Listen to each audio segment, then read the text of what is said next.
Welcome to Primer, where I'll be talking about the future of autonomous vehicles. This is a service design series on the human experience of using driverless vehicles in the future.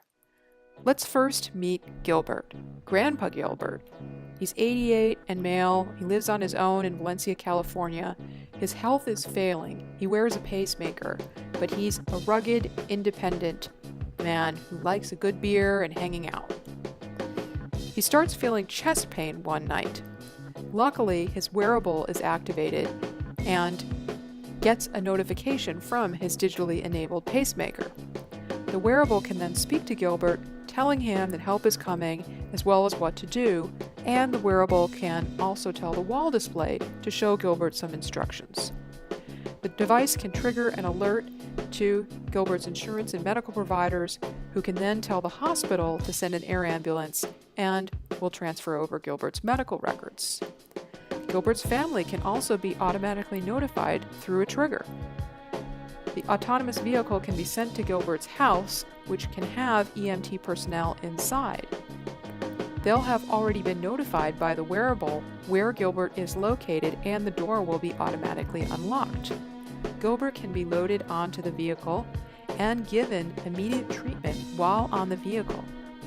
Once he gets to the hospital, there can be a quick unloading and reloading of new patients, while Gilbert can receive even more advanced treatment using the latest in augmented reality for medicine.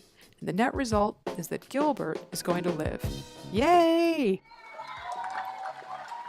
So that's the story of Gilbert. Now, here's the backstory. This is about delivering urgent medical care by air. Many treatable lives are lost every year in big cities by slow response, often because of traffic snarls. And particularly for cardiac arrest, every minute means a potential reduction in life by 10%. This was a topic that many of us, as part of the Concepts Lab, cared about and drew out sketches and ideas around treating urgent medical care. There's also a convergence of multiple tech trends that you can see in this case study, which include not just a drone, but also wearables and transparency in health data, as well as voice and biometrics. As part of this process, we interviewed 4 users and did a survey of 44. Kevin is an actual medical doctor working in an emergency room who finds it challenging to do all the paperwork and get the data in time to process patients efficiently.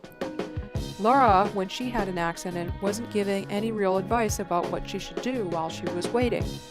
Jose experienced a very slow transportation to the hospital, and Samantha was worried about her family and couldn't get the updates that she needed. So the key needs we found out were that people wanted to know when help was going to come and what to do while they were waiting for the ambulance if they were the patient. Family wanted to keep updated about status and communications and know what was happening. And they would prefer it if their family would wear medical monitors so that they could get the care that they needed. So right now, our experience is slow, it's siloed, and it's opaque, whereas we wanted the future experience to be speedy, seamless, and open. There were 7 component interactions in this sequence.